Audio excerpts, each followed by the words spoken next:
Pinalakas ng kasandaluhan ng 73rd IB ang kampanya para paigtingin ang pagbibigay ng impormasyon at kaalaman tungkol sa West Philippine Sea, youth infiltration at how to join the Philippine Army na nilahukan ng mga daan-daang estudyante at kabataan sa probinsya ng Sarangani. Nasa detalye ng balitang yan si Aguila Trooper Paulo Abata.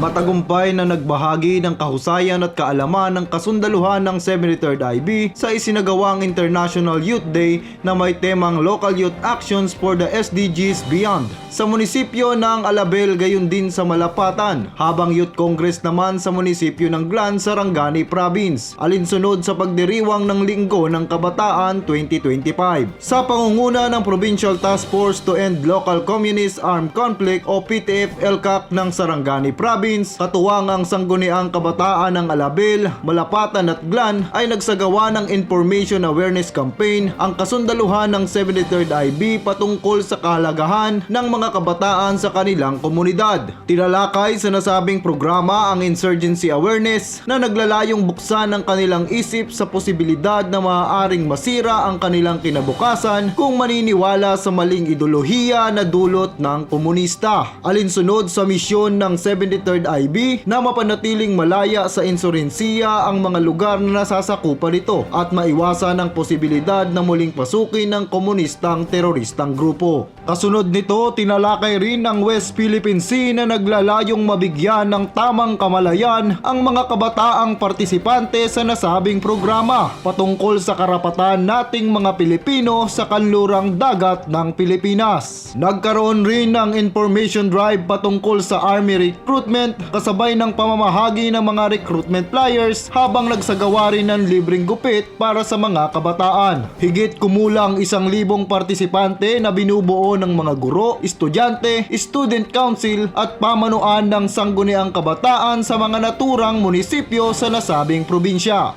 And nagpapasalamat po kami for joining this kind of event. And aside from that, you are not just here presenting your presence, but also you give the youth here in Glan for awareness and educate them when it comes to recruiting for the terrorism group.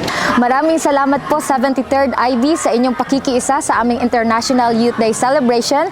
Kasama na rin po ng Linggo ng Kabataan sa temang Local Youth Actions for the SDGs and Beyond. Mula sa Barangay Kawas, saludo po kami sa inyo, Bida Kabataan sa Bagong Pilipinas.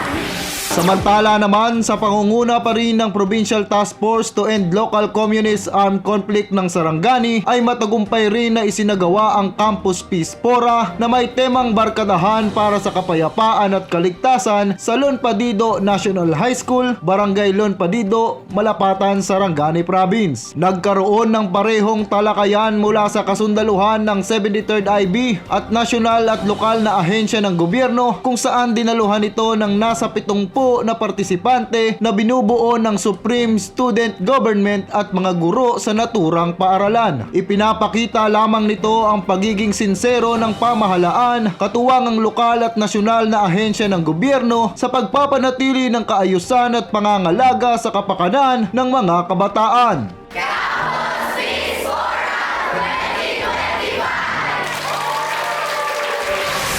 Kasundaluhan ng 73rd IB ay patuloy na susuporta sa paghubog ng kaalaman ng bawat kabataan tungo sa mas maayos na kinabukasan.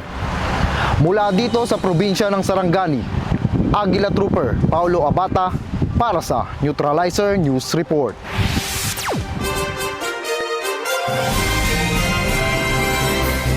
Weekly Neutralizer News Report.